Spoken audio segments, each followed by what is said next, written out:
Hello and welcome to another Algebra 1 lesson by eMath Instruction. My name is Kirk Weiler and today we'll be doing Unit 8, Lesson 7 on more work solving quadratics by completing the square. So in a couple lessons ago we introduced how to use completing the square to solve almost any quadratic equation where the leading coefficient was equal to 1. Keep that in mind. All right, and it was a particular technique. We'll review that in just a moment. In the last lesson, we kind of looked at a geometric reason for why the method of completing the square works. Today, we're just going to get more practice on it, and we're going to see some messier problems with completing the square. My apologies, but I just want to make sure that you're ready for anything that could be thrown your way. So let's jump right into it and do a little bit of review. All right, let's review the basic method of completing the square. All right, using the method of completing the square to solve for two solutions of a quadratic equation can be challenging due to how many steps it takes. So let's take a look at some problems that we could have done in a couple lessons ago. Exercise number 1. Solve each of the following quadratics by completing the square. All right, let me review how to do this in letter A, then we'll have you do letter B on your own. Right, in letter A, we have x squared plus 8x minus 33 is equal to 0. Now, the first thing that I want to do always is make sure that my x squared and my x to the first terms are on one side of the equation, typically the left-hand side, and that any constant term is on the right-hand side of the equation. So that's easy enough. You know, I begin by adding 33 to both sides. That gives me x squared plus 8x. Whoops, boy, that doesn't look like an 8. X squared plus 8x is equal to 33. All right, great. Simple as that. Now, the next thing I want to do is I want to look at the coefficient multiplying x to the first. I want to find half of that. In this case, that's 4. And then I want to square the 4, which is 16. That number, that's 16, I want to then add to both sides of this equation, right? So I'm going to have x squared plus 8x plus 16 is equal to 33 plus 16. By adding on half of the b term squared, I will always have a perfect square trinomial that can be factored, at least in this case, as x plus 4 squared, and then 33 plus 16 is 49. Once I'm at this stage, I should be able to solve my equation using inverses. So I'm going to take the square root of both sides. That will give me x plus 4 is equal to the positive or negative square root of 49. That means x plus 4 could be equal to 7. That's my positive. And x plus 4 is equal to negative 7. Subtract 4 from both sides, and I'll get one solution is x equals 3. And the other solution is x equals negative 11. All right, that's it, right? Simple as that. Get your constant on the other side of the equation, if it's not there already, right? It could be there already. Once you've got your x squared and your x to the first term isolated on one side, find half of the coefficient of the x term, square the result of half of it. That will always be a positive number because whenever you square a number, whether it's positive or negative, it ends up being positive, right? So I square 4, I get 16, add that to both sides. Make sure to add it to both sides.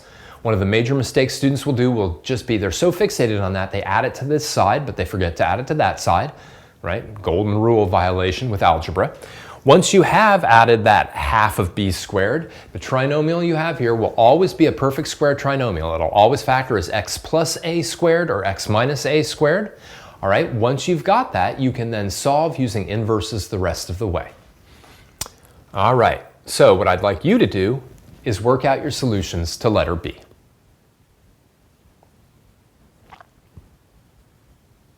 All right, here we go. So first things first, I'm going to move that 24 to the other side by subtracting 24 from both sides.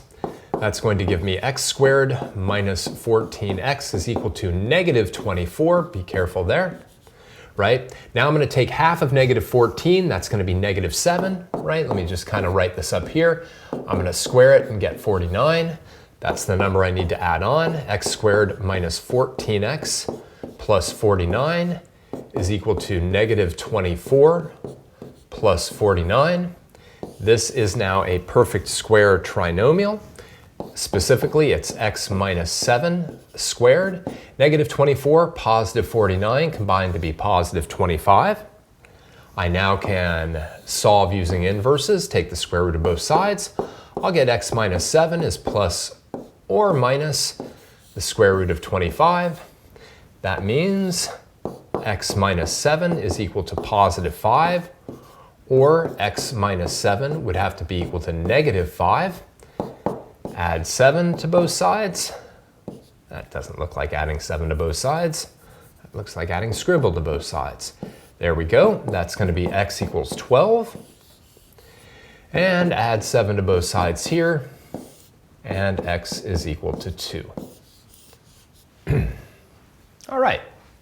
So again, let me emphasize, when you solve any quadratic equation, you should expect to get 2 real solutions. Sometimes you'll only get 1 if both of these numbers are the same. And believe it or not, that can happen.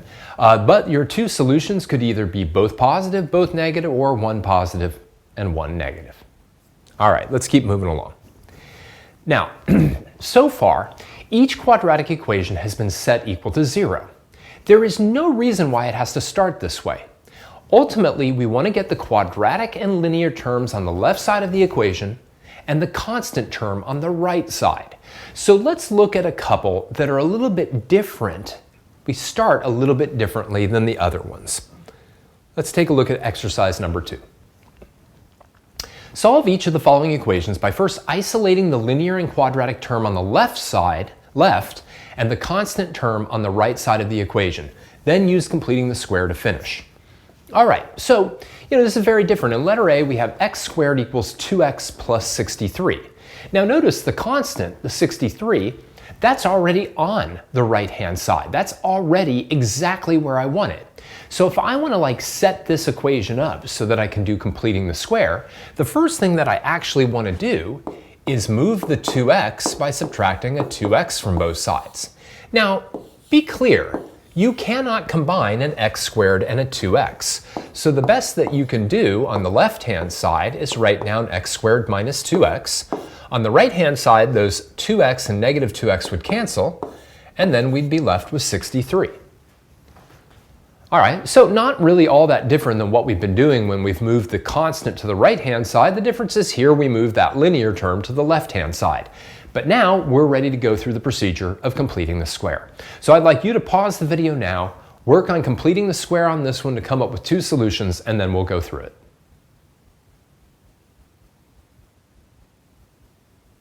All right, well, as always, what I want to do is I want to look at that linear coefficient, which is negative 2. I want to find half of that, which is negative 1, and then I want to square it, right? So I'm going to take that negative 1 squared. Negative 1 squared is 1. So I'm just going to add 1 to both sides. That's a nice number to add, right? So I'm going to take 63 and add 1 to it. This trinomial now, let me give myself a little bit more room. This trinomial is now a perfect square trinomial. It factors as x minus 1 squared. 63 plus 1 is 64, and I'm off to the races now with my inverses. I can now take the square root of both sides. That gives me x minus 1 is plus or minus the square root of 64. That will give me x minus 1 is equal to 8, and x minus 1 is equal to negative 8. Add 1 to both sides. I will get x is equal to 9. Add 1 to both sides here, and I'll get x is equal to negative 7. Awesome, right? So just a little twist to begin the problem. But once we did that first step, we were right back to what we had done before. Now let's look at one that's a little bit more complicated, letter B. In letter B, we have x squared minus 11x plus 26 is equal to 5x minus 2. Now, we already have some linear term over here, but we can only have constants on the right-hand side. We cannot have that 5x, and we don't want that 26 here. Now, I could move them sort of one at a time, or I can move them at the same time. And I can move them at the same time by subtracting a 5x from this side and subtracting a 26 from this side, right? So when I do that, on the left-hand side, I'll get 11x and negative 5x. Be careful, that's negative 16x. 26 minus 26 will cancel. 5x minus 5x will cancel. And negative 2 minus 26 is going to be negative 28. All right, so again, all I'm doing is a little, additive property of equality and just shifting things from one side of the equation to the other side of the equation, right? So here, this equation that I began with and this equation are equivalent equations. They will have the same solutions. But now, again, we're off to the races. We should be able to do completing the square. Pause the video now and go ahead and solve that using completing the square.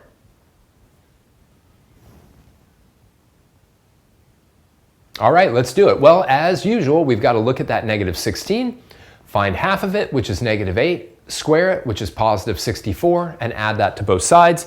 Again, let me just kind of put that -8 squared equals 64 up here, right? So that's going to be my first step, x squared minus 6x. Let me bring this up a little bit so I've got some room. Plus 64 and -28 plus 64. All right, this again must be a perfect square trinomial now if I've done it right, and it is. It's x minus 8 squared. This, if you need to do it on your calculator, do it on your calculator. If you can do it in your head, great. That ends up being 36. All right, I can now take the square root of both sides. I will now have x minus 8 is equal to plus or minus the square root of 36. Gives me x minus 8 is equal to 6, or x minus 8 is equal to -6. One of those two must be true.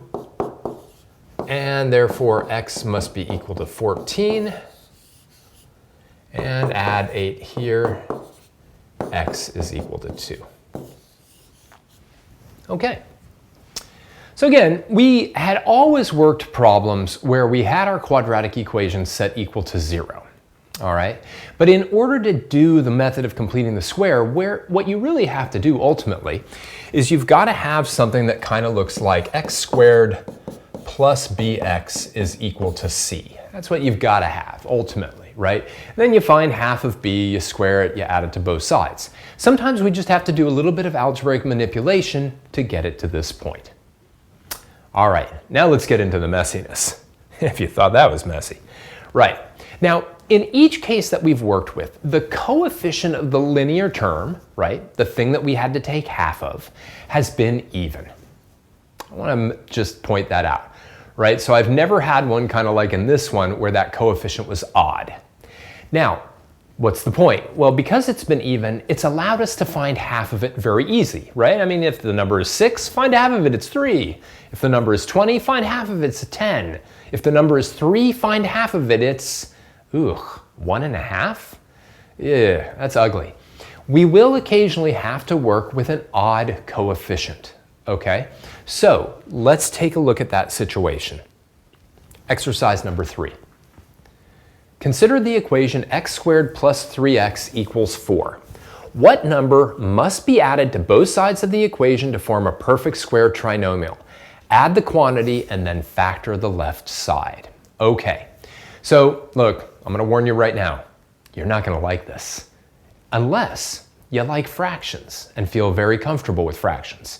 4 out of 3 people don't feel comfortable with fractions. Little math joke there. So this could be a little rough, but let's take a look at it, right? We know that the b term is equal to 3, and therefore the b divided by 2 term is going to be 3 divided by 2, right?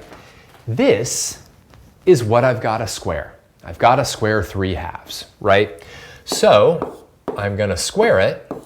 3 halves times 3 halves is 9/4. That is the number I've got to add on. Now, I would highly suggest not doing this with decimals or mixed numbers. I would keep your fractions looking like that, okay? That thing as a decimal is 2.25, fine, but it's going to be a bit confusing. So that's the number I have to add on to both sides. And it will literally look like this. X squared plus 3x plus 9/4 is equal to 4 plus 9/4. All right, now I need to factor this, right? What does it look like? Well, or better yet, actually I'll leave it like this for a second, right? Now you might be like, oh my gosh, what am I supposed to do?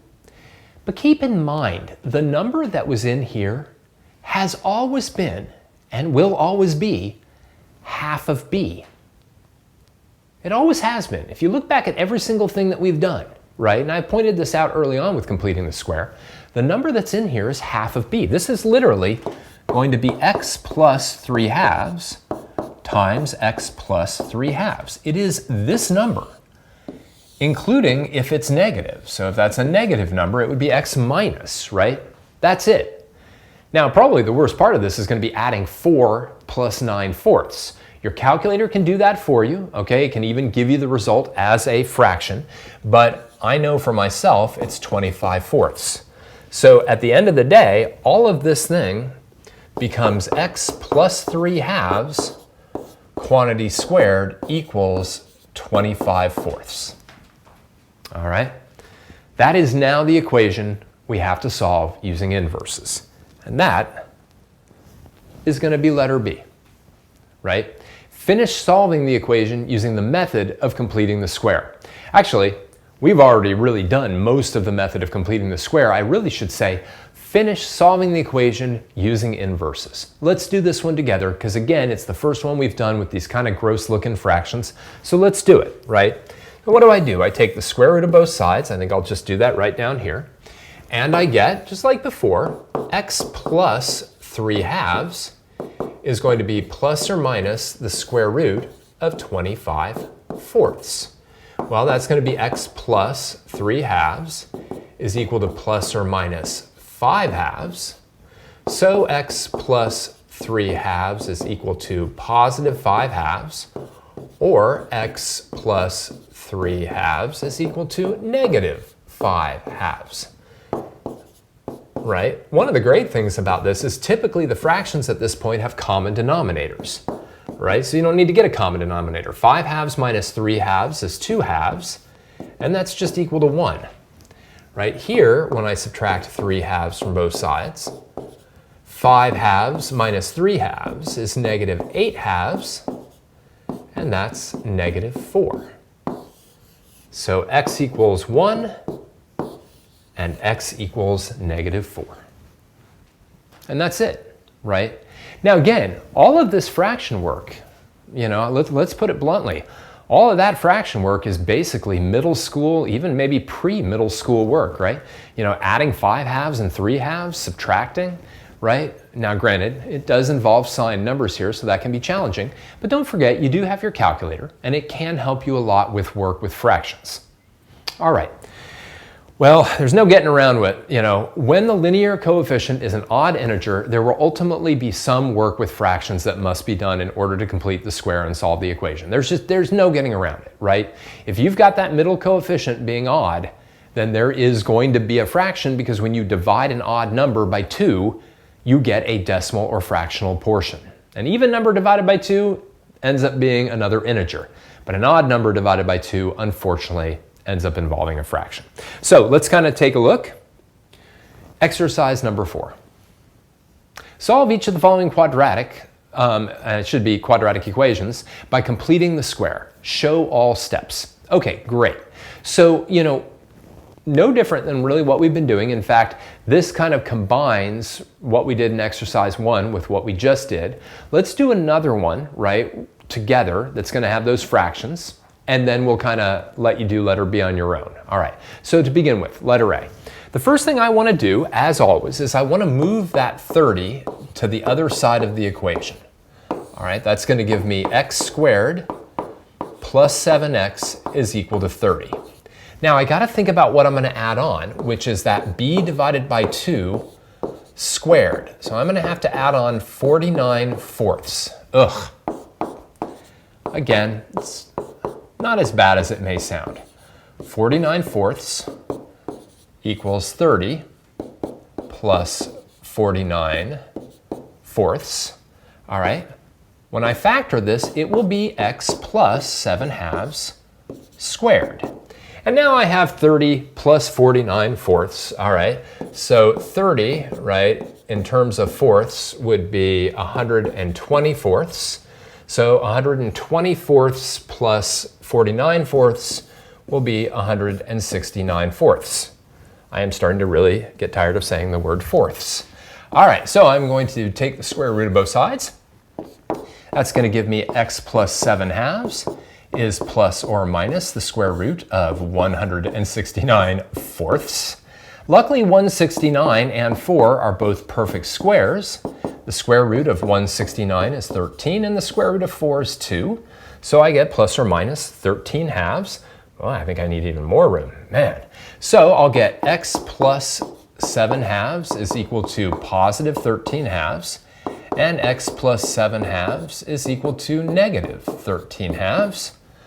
Subtract 7 halves from both sides, and I'll get x is equal to 13 minus 7, which is 6 halves, and 6 halves is just another name for the number 3. In this case, I'll subtract 7 halves from both sides, and I'll get x is equal to negative 20 halves, and again, that's the same as saying x equals negative 10. Whew! All right. Now, ultimately, at its essence, this is no different than anything else we've done with completing the square. It just is messier due to the fractions. That's all, right? So, what I'd like you to do is play around with this one. All right, now remember, you want to move all your x's to this side. You want to move all your constants to that side. Complete the square, deal with the fractions, all of that. See what you can do, all right? Pause the video now and see if you can make it through that problem.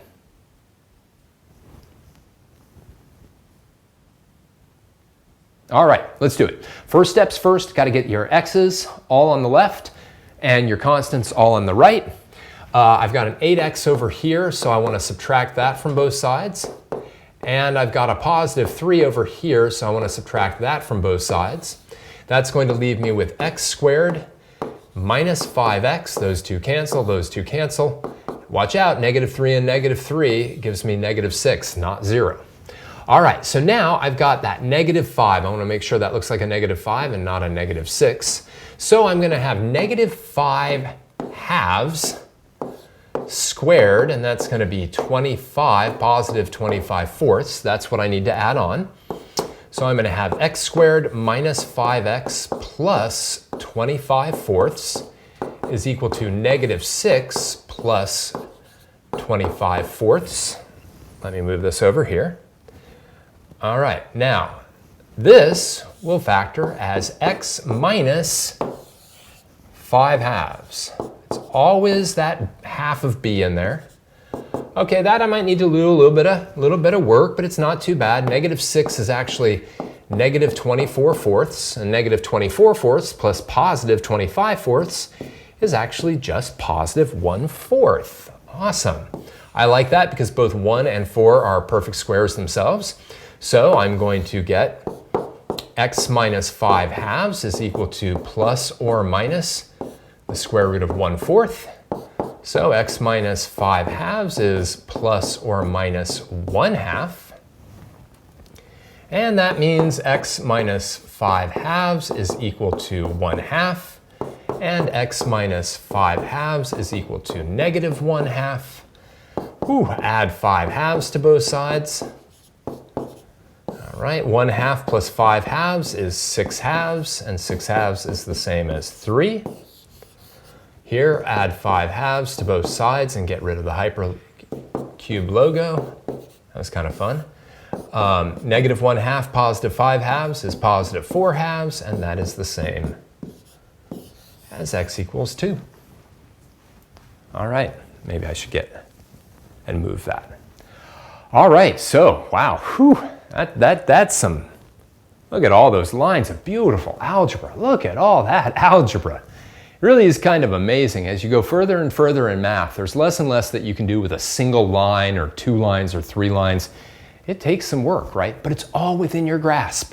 We have been building up to this point meticulously in the last couple units. You can do this. Now, there's one last thing that we have to consider with completing the square. And it's not that bad. But it is a critical factor about completing the square. Key fact about completing the square: the method of completing the square only works if the leading coefficient is equal to 1. All right? If that leading coefficient is not equal to 1, then taking half of b and adding it on will not produce a perfect square trinomial. Let me say that again. If the leading coefficient, like in this equation, right, it's 3, it's not 1. If the leading coefficient is not equal to 1, then taking half of b, squaring it, and adding it on will not produce a perfect square trinomial. All right? So that leads to a question, which is, what in the world do we do in a situation with the leading coefficients not equal to 1? So let's take a look at exercise number 5. Consider the quadratic equation 3x squared minus 18x minus 120 is equal to 0. Letter A. What could we divide both sides of this equation by in order to have a leading coefficient equal to 1? Do this division. So this is the cool thing, right? There is this division property of equality. Most of the time it's called the multiplication property of equality, but we'll call it what it is. It's the division property of equality, which says, look, I can divide both sides of this equation by anything I want. Anything I want, right? So what would be a great thing to divide both sides of the equation by in order for us to have a 1 sitting right there? Think about that for a moment. Pause the video if you need to.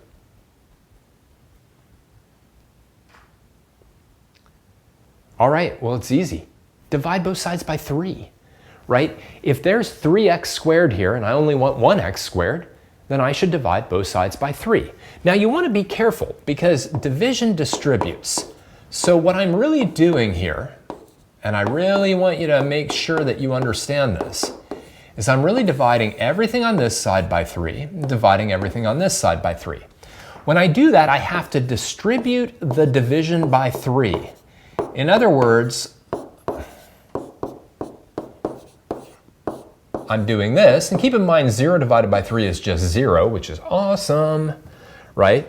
And now I have 3 divided by 3, which is 1x squared, 18 divided by 3, which is minus 6x, and negative 120 divided by 3, which is negative 40. So I can make any quadratic equation have a leading coefficient equal to 1 as long as I divide both sides of the equation by whatever number is multiplying x squared. Let me say that again, right? If there is not a 1 in front of the x squared, if there's a 2, divide both sides of the equation by 2. If there's a 5, divide both sides of the equation by 5. If there's a 3, divide both sides of the equation by 3. But make sure that you divide both sides of the equation and that you divide everything. Every term has to get divided because division distributes. Okay, but now we've got an equation we can do completing the square on. In letter B, use the method of completing the square to solve the equation you produced in A. All right. Well, I even made it easy on you. The linear term is even, so when you divide by 2, you won't get any of those nasty fractions. So go ahead and solve this by completing the square.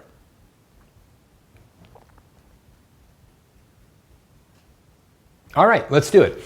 First thing I'm going to do is I'm going to add 40 to both sides. I think I'll do that right down here to save myself a little bit of room.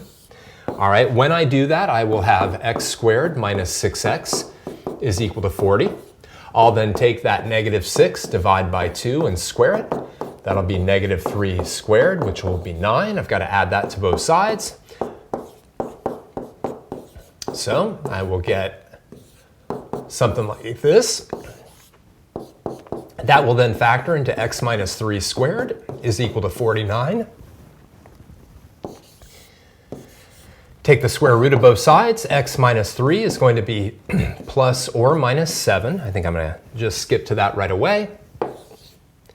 X minus 3 is going to be 7. X minus 3 is going to be negative 7. Add 3. I get x is equal to 10. Add 3 to both sides, and I get x equals negative 4. Whew. By the way, I really want you to keep in mind that every time I do almost any algebraic technique to solve an equation in this course, ultimately, at some point, I'm going to end up using inverses to solve the equation, right? That technique, which we learned way back in Unit 2, or better yet, we reviewed way back in Unit 2, still is the end goal of everything we do. All right, we got to get a little bit of practice on what we just learned. The leading coefficient of a quadratic is not equal to 1. You can divide both sides of the equation by the coefficient so that it will be equal to 1. All right, that being said, let's take a look at a few of those. And actually, let's take a look. Exercise number 6. Solve the following quadratic equations using the method of completing the square. All right, Great. So I've got 5x squared plus 50x plus 80 equals 0. I can't have 5x squared, I need to have 1x squared. So what do? Let's do this one together. I'm going to divide both sides by 5. Whatever that coefficient is, positive or negative, it doesn't matter. Divide by that number. So I'll get 5 divided by 5 times x squared plus 50 divided by 5 times x plus 80 divided by 5 is equal to 0 divided by 5, which is just 0. 5 divided by 5 is 1, which is the whole point. 50 divided by 5 is 10. 80 divided by 5 is 16. And that'll all be equal to 0. Let me just make sure, yeah, it's equal to 16. Right, I now need to subtract the 16 from both sides. That's going to give me x squared plus 10x is equal to negative 16. Give myself a little more room. I now need to take half of the 10, which is 5, and square it. So I'm going to add 25 to both sides. X squared plus 10x plus 25 is equal to negative 16 plus 25. This all factors as x plus 5, right? Always that number in here. Squared equals 9. Take the square root of both sides. Get x plus 5 is either positive or negative 3. X plus 5 is equal to 3. X plus 5 is equal to negative 3. Subtract 5 from both sides. Watch out here. 3 minus 5 is negative 2. And subtract 5 from both sides here. And x is equal to negative 8. All right, here's one of those rare circumstances, I'm not sure we've even seen this one yet, where the two solutions to the quadratic equation were both negative. Again, not that that matters that much, just thought I might point it out. Okay, I'd like you to now pause the video and see if you can work through letter B. One of the nice things is, again, when you do that, that linear coefficient will be even. Just make sure that you're dividing everything by negative 2, not by positive 2. Pause the video now and see if you can work through the whole problem.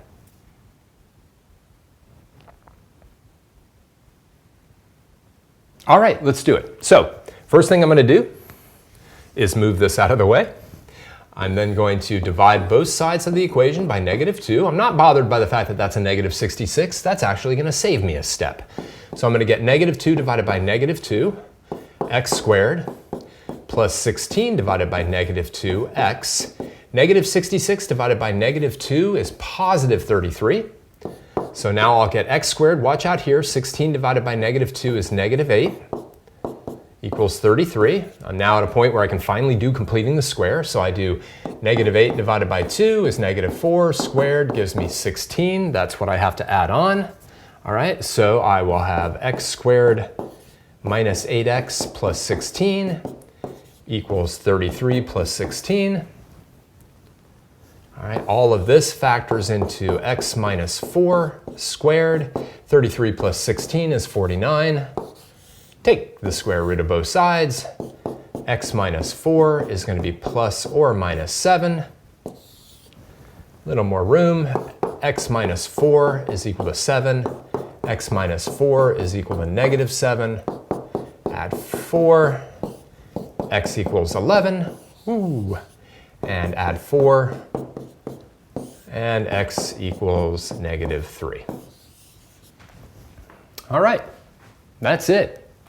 Okay, let me bring this up a little bit so you can see what we did all the way through. If you were able to get through this and get 11 and negative 3, I think you know what you're doing with completing the square. All right. Again, I'd say the hardest ones we probably had to do are with those fractions, right, when b is odd. So today, we didn't really learn anything new in terms of completing the square. It's still the same thing. As long as the leading coefficient is equal to 1, you take half of the linear coefficient, right, square it, add it on to the quadratic and the linear terms, and you'll have a perfect square trinomial that can be factored. Once you've done that, you can then solve the equation by using inverses. The twists that we saw today were two different ones. One of them, what happens if that linear coefficient is odd? And what happens is a lot of ugly fractions get involved. All right. The other piece is, what if the leading coefficient isn't equal to 1? Well, then you have to have a first step where you divide both sides of the equation by that leading coefficient in order to make it equal to 1, okay? Because any number divided by itself is equal to 1, except for 0. 0 divided by 0 is like a mystery. Anyway, we will work a little bit more with completing the square, but we're going to start to move on and see other ways that we can solve quadratic equations, which you probably aren't overly disappointed by. All right. For now, I just want to thank you for joining me for another Algebra 1 lesson by eMath Instruction. My name is Kirk Weiler, and until I see you again, keep thinking and keep solving problems.